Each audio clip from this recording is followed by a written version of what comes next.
Good morning students. अपनी पिछली कक्षा में हमने पढ़ाया था कि लेखिका लिखती है कि हम 3 बहनों को लेखन का शौक़ था, जबकि बीच वाली बहन रेणु और अचला को लेखन में कोई इंटरेस्ट नहीं था।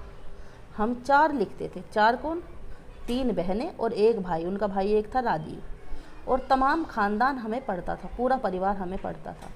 मेरी ससुराल में मुझे कोई नहीं पढ़ता था। इस तथ्य को हज़म करने में मुझे काफ़ी वक्त लगा। लेखिका ने बताया कि हमारी रचनाएं पूरा परिवार पढ़ता था, लेकिन मेरी ससुराल में कोई भी व्यक्ति मेरी लिखी हुई रचनाओं को नहीं पढ़ता था और ये बात मुझे अच्छी नहीं लग रही थी।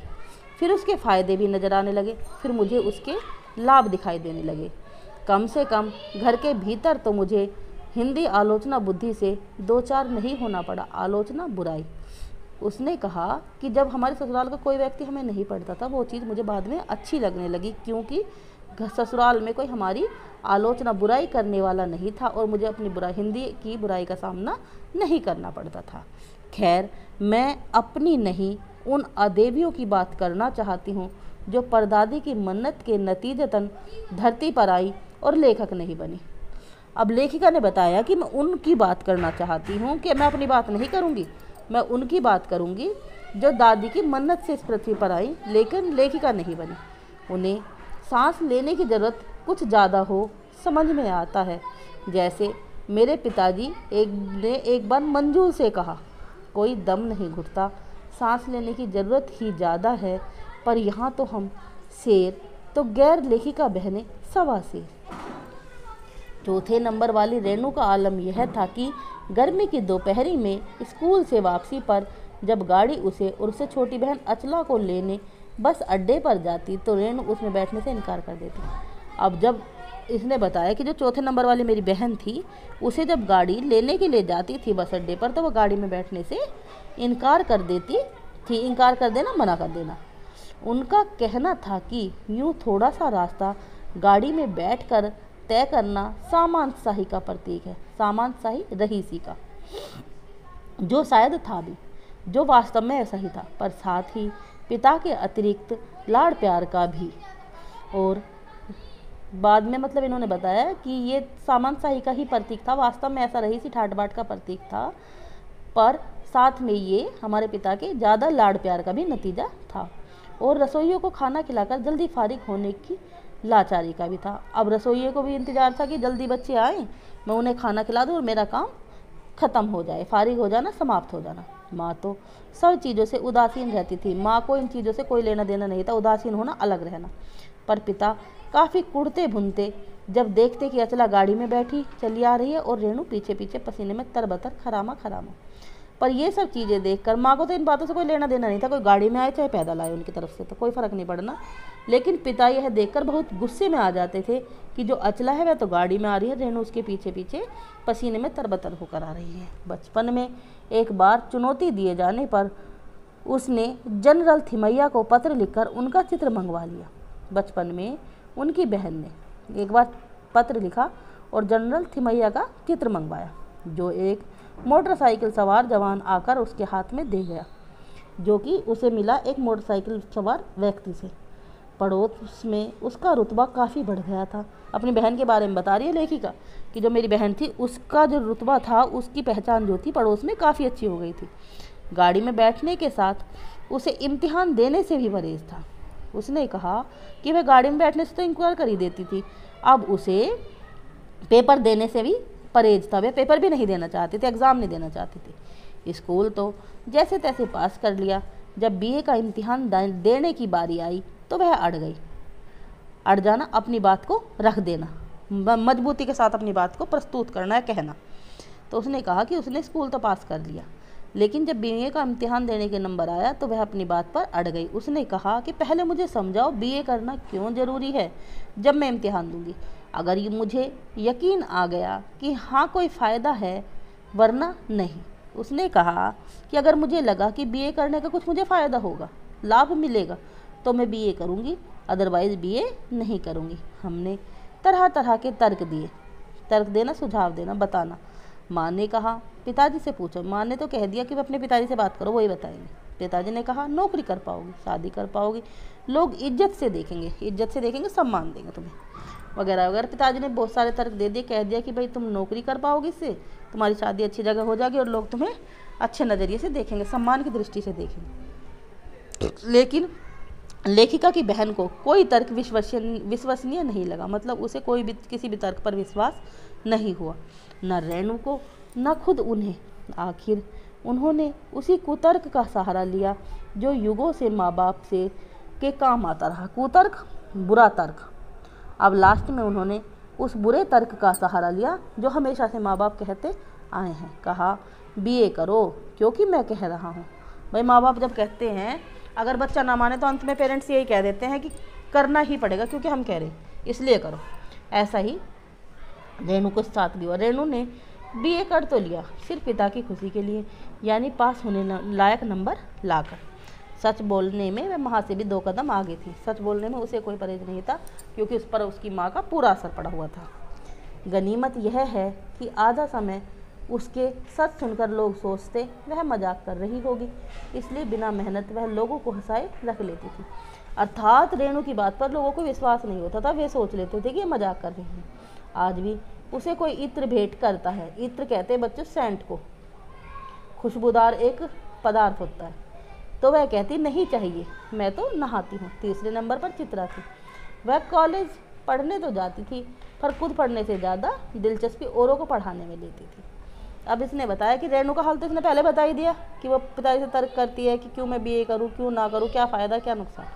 अब 3रे नंबर पर जो चित्रा थी, वह कॉलेज पढ़ने जाती थी लेकिन खुद नहीं पढ़ती थी, वह औरों को पढ़ाने में ज़्यादा इंटरेस्ट लेती थी, इसलिए इम्तिहान में उसके अंक कम और शागिर्द मतलब जो उसके साथी होते थे, दोस्त, उनके अंक ज़्यादा आते थे। पर अपने यहाँ सब चलता था। लेखिका ने बताया कि हमारे यहाँ किसी के नंबर कम आए ज़्यादा आए, इन सब चीज़ों को कोई देखने वाला नहीं था। उसकी शादी का वक्त आया तो उसने एक नज़र में लड़का पसंद करके ऐलान कर दिया। जब चित्रा की शादी का समय हुआ तो चित्रा ने किसी लड़के को एक बार देखा और अपनी शादी के लिए कह दिया कि मैं शादी करूँगी तो उसी लड़के से करूँगी। लेकिन मुश्किल यह थी कि हमारे माँ बाप नहीं, खुद लड़का भी उसके निर्णय से वाकिफ़ नहीं था। अब बात यह है कि जिस लड़के से चित्रा शादी करना चाहती थी उस लड़के को उनके माँ बाप तो जानते ही नहीं थे, खुद वह लड़का भी नहीं जानता था। पर उसका कहना था वह जो सोच लेती है करके रहती है। दादी भी तो कहती थी जो सोच लेती है वो करके रहती हैं। तो उसकी शादी उसी लड़के से हुई, कोई मुश्किल पेश नहीं आई, मतलब चित्रा की शादी में कोई दिक्कत नहीं आई इन्हें, और चित्रा की शादी उसी लड़के से हो गई जिससे वह करना चाहती थी। आगे हम में सबसे छोटी बहन अचला काफ़ी दिनों तक कुछ कम खिसकी मालूम पड़ती थी। अब उन्होंने कहा जो हमारी सबसे छोटी बहन थी अचला, वह हमसे कुछ कम खिसकी हुई थी। पिता का कहा मानकर, क्यों खिसकी हुई थी, ये सब मनमानी करती थी और वो पिता का कहना उसने माना। उसने पिता का कहा मानकर पहले अर्थशास्त्र किया, फिर पत्रकारिता में दाखिला लिया, पढ़ाई से ढंग से पढ़ाई की, पास हुई, फिर पिता की पसंद से शादी कर ली। अब अचला ने जो सारे कार्य किए वह अपने पिता के कहने पर, जैसे उसके पिता ने कहा वैसे वह सारे कार्य करती रही, पर उसके आगे लीक पर नहीं चल पाई। घर बार में मन ज़्यादा रुचि नहीं ली उसने। कहने का मतलब ये है बच्चों कि उसने सारी बातें पिता की मानकर करती तो वैसे ही रही जैसे हमारे पिता ने कहा, लेकिन लीक पर वो भी नहीं चल पाई। आम औरतों की तरह उसका जीवन भी नहीं रहा। क्यों? क्योंकि घर बार में उसकी भी ज़्यादा रुचि नहीं थी। मंजुल और मेरी तरह उम्र के 30 बरस पार करते ही लिखने का रोग लग गया। अब लिखने वाली एक तो मंजुला जो सबसे बड़ी बहन, दूसरी मर्दुला और तीसरी चित्रा, बीच वाली रेणु और अचला ने इनके घर में लेखन कार्य को नहीं किया। एक बात हम में एक सी रही, घर बार को परंपरागत तरीके से। अब इस पैसेज में लेखिका ने बताया कि हम तीनों बहनों में एक बात कॉमन रही, हमने शादी जीवन में एक बार की और उसे पूरे तरीके से निभाया। चाहे हमारी शादी टूटने की कगार तक आ गई लेकिन हमने फिर भी उसे तोड़ा नहीं, ऐसे ही निभाते रहे। क्यों निभाते रहे? क्योंकि हम सभी विश्वास करती रही होंगी कि मर्द बदलने से कोई प्रयोजन सिद्ध नहीं होता। उन्होंने कहा कि हमने यह विश्वास कर लिया था कि दूसरी शादी करने का भी कोई लाभ नहीं है, घर के भीतर रहते हुए भी अपनी मर्जी से जी लो, यही काफ़ी है हमारे लिए। यहाँ वो अपने मन को समझा चुकी थी कि भाई दूसरी शादी करने का तो कोई लाभ है ही नहीं, हम घर के भीतर रहें और अपनी मर्जी से जी लें, यही हमारे लिए बहुत है। शादी के बाद मैं बिहार के एक ऐसे छोटे से कस्बे में रही जहाँ मर्द औरत चाहे पति पत्नी क्यों ना हो, पिक्चर देखने भी जाते तो अलग अलग दड़बों में बैठते। अब लेखिका ने अपने जीवन की एक ऐसी घटना का जिक्र किया है कि जब उनकी शादी हो जाती है और वो कहाँ रहती है, बिहार में, बिहार के डालमिया नगर में।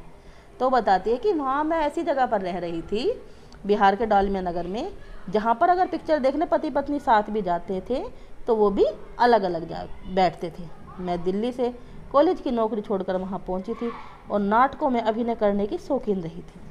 अब लेखिका ने बताया, मैं दिल्ली में कॉलेज में नौकरी कर रही थी और उस नौकरी को वहाँ छोड़कर तब मैं बिहार पहुँची थी। क्यों? क्योंकि मुझे अभिनय करने का शौक़ था, नाटक करने का शौक़ था। मैंने उनके चलन से हार नहीं मानी, मतलब जो उनका रिवाज था उससे लेखिका अगर चाहती तो लेखिका हार मान जाती अपनी, क्योंकि भाई वहाँ पर ऐसा रिवाज था कि औरत और मर्द एक साथ बैठेंगे ही नहीं।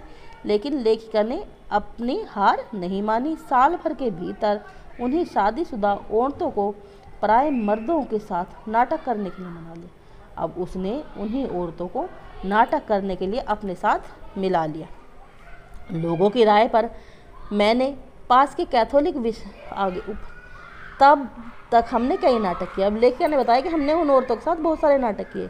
अकाल राहत कोष के लिए उन्हीं के माध्यम से पैसा भी इकट्ठा किया और हमने अकाल जब मतलब सूखा पड़ जाता है, राहत कोष के लिए उन लोगों से पैसा भी इकट्ठा किया। वहाँ से निकली तो कर्नाटक के भी छोटे कस्बे बागलकोट में पहुँच गई। अब लेखिका बिहार से निकलकर कर्नाटक पहुँच जाती है। कर्नाटक में कहाँ? बागलकोट। तब तक लेखिका के 2 बच्चे हो चुके होते हैं और वे स्कूल जाने लायक हो जाते हैं, पर वहाँ पर कोई स्कूल ढंग का था ही नहीं। लोगों की राय मतलब लोगों की सलाह पर लेखिका ने कैथोलिक बिशप से दरखास्त करना, प्रार्थना करना, कहना कि उनका मिशन वहाँ के सीमेंट कारखाने की आर्थिक मदद से हमारे कस्बे में एक प्राइमरी स्कूल खोल दे। लेखिका ने कहा कैथोलिक बिशप से कि हमारे यहाँ पर एक प्राइमरी का स्कूल खोल दो। पहले उन्होंने कहा क्योंकि उस प्रदेश में क्रिश्चियन जनसंख्या कम थी इसलिए वे वहाँ स्कूल खोलने में असमर्थ हैं। लेकिन उन्होंने कहा कि यहाँ पर तुम्हारे जो क्षेत्र है इसमें क्रिश्चियन लोग कम हैं तो हम यहाँ स्कूल नहीं खोल सकते हैं। मैंने गैर क्रिश्चियन बच्चों की शिक्षा पाने के लायक सिद्ध करते हुए अपना इसरार जारी रखा। अपना इसरार मतलब आग्रह। उन्होंने कहा कि ताकि गैर क्रिश्चियन बच्चों को भी शिक्षा मिल जाए, इसीलिए वह अपनी बात को बार बार कहती रही, आग्रह करती रही। तब उन्होंने कहा हम कोशिश कर सकते हैं बशर्ते आप हमें यकीन दिलाएं कि यह स्कूल अगले 100 वर्षों तक चलता रहेगा। लेखिका से उन्होंने आश्वासन तो दे दिया कैथोलिक बिशप वालों ने कि हम यहाँ पर स्कूल तो खोल देंगे, लेकिन वह स्कूल जो है हमें आप विश्वास दिलाइए कि अगले 100 वर्षों तक चलता रहेगा। अब यह बात सुनकर लेखिका जो है उन्हें गुस्सा आया। लेखिका ने कहा कि स्कूल की छोड़िए, किसी के भी बारे में यकीन नहीं दिलाया जा सकता कि वह अगले 100 वर्षों तक रह सकता है। बात कड़वी है पर 100% सच है। सच के आगे सिर झुकाने की हमारी बचपन की आदत थी। यह बात जब उसने लेखिका ने कहा कि भाई हमें यकीन मैं दिला नहीं सकती क्योंकि 100 वर्षों तक कोई रहे ना रहे, मैं कैसे यकीन दिला दूं आपको, तो यह सुनकर जो क्रिश्चियंस थे उन्हें गुस्सा आ गया। बात कड़वी थी पर ये बात बिल्कुल सच है। बच्चों, आज हम जीवित हैं, आज हम इस संसार में, क्या पता हम कल रहे ना रहे, तो हम कैसे इतना यकीन दिला सकते हैं किसी को कि नहीं होगा ऐसा ही। सच के आगे सिर झुकाने की हमारी बचपन की आदत थी। लेखिका ने कहा कि सच के सामने सर झुकाने की हमारी बचपन की आदत थी। सो मैंने तय किया कि मैं खुद अंग्रेजी, हिंदी, कन्नड़ 3 भाषाएं पढ़ाने वाला प्राइमरी स्कूल वहीं खोलूँगी और कर्नाटक सरकार से मान्यता भी दिलाऊंगी। अब लेखिका ने स्कूल खोलने का खुद डिसीजन ले लिया कि 3 भाषाओं वाला स्कूल मैं खोल लूँगी, कन्नड़, हिंदी और अंग्रेजी। वहाँ के अनेक मेहनती और खिसके लोगों की मदद से यह व्रत पूरा हुआ। वहाँ के बहुत सारे लोगों ने हमारी मदद की और ये जो हमारा संकल्प था यह पूरा हो गया। मेरे बच्चे तथा अन्य अफसरों के बच्चे उसी स्कूल में पढ़े। लेखिका ने बताया कि उसी स्कूल में मेरे बच्चे पढ़े और अन्य अफसरों के बच्चे भी उसी स्कूल में पढ़े। बाद में अलग अलग शहरों के अलग अलग हयात स्कूलों में भी दाखिला पा गए और उन्होंने बताया कि बाद में जो वे बच्चे थे उन्हें शहर के अलग अलग प्रसिद्ध स्कूलों में दाखिला मिल गया। ऐसे अनेक मौके आए जब मैंने अपने जिद्दीपन के नमूने पेश किए, पर सबसे ज़्यादा उसने मंच पाया मेरे लेखन में, जो शुरू से अब तक लीक से खिसका अपनी राह खुद तलाशता रहा। लेखिका कहती है कि मैंने ऐसे बहुत सारे काम किए, लेकिन जो मुझे सबसे ज़्यादा सफलता मिली वो सिर्फ लेखन में मिली। पर सब कुछ कर लेने पर भी मैं अपनी छोटी बहन रेणु के मुकाबिल नहीं पहुंच सकती। उन्होंने कहा कि मैंने सब कुछ किया, लेखन किया, स्कूल खोले, अपनी जिद पूरी करने के अनेक नमूने पेश किए, लेकिन मैं अपनी छोटी बहन रेणु का मुकाबला नहीं कर पाई। 1950 के अंतिम दौर में एक रात दिल्ली में एक साथ 9 इंच बारिश हो गई। लेखिका ने बताया कि एक बार दिल्ली में बहुत ज़बरदस्त बारिश हो गई। दिल्ली की खासियत, अब दिल्ली में बच्चों जब बारिश हो जाती है तेज़, तो वहाँ नालों में पानी की बाढ़ सी आ जाती है, पानी से भर जाते हैं और रोड पे भी पानी भर जाता है, पुलों के नीचे पानी भर जाता है, तमाम यातायात ठप हो जाते हैं। मतलब यातायात जो होते हैं, वाहन जो होते हैं, परिवहन के साधन जिनसे हम कहीं आ जा सकते हैं, वो सब बंद हो जाते हैं, क्योंकि पानी है तो पानी में चलेंगे कैसे। इस कयामती बारिश के बाद तो सरकारी दफ्तरों में पहले तल्ले में फाइलें पानी में तैर गईं। अगली सुबह किसी तरह कोई वाहन सड़क पर नहीं निकला। लेखिका ने बताया कि अगली सुबह कोई भी वाहन सड़क पर नहीं था। जाहिर है कि रेणु के स्कूल की बस भी उसे लेने नहीं आई। जब कोई नहीं आया तो स्कूल की बस ही कहाँ से आती। रेणु ने कहा कोई बात नहीं, मैं पैदल चली जाऊंगी। अब जो रेणु थी लेखिका की बहन, उसने कहा कोई बात नहीं, मैं पैदल चली जाऊंगी। उसे सब ने समझाया कि आज स्कूल बंद होगा, मत जाओ, परंतु रेणु ने किसी की भी बात को नहीं माना। हमारे यहाँ फ़ोन ज़रूर लगा हुआ था, स्कूल में भी रहा होगा। अब जब घर पे फ़ोन था तो स्कूल में भी रहा होगा, पर बारिश के चलते वह भी ठप पड़ा था। तो रेणु अकेली पैदल स्कूल चल दी। गनीमत यह थी कि बारिश एक मुश्त बरस लेने के बाद, एक मुश्त मतलब ज़बरदस्त बारिश एक बार हो जाए और फिर वह बंद हो जाए। तो ऐसा ही जब हुआ कि बारिश हुई तो सही, लेकिन बारिश एक बार होने के बाद फिर थम गई।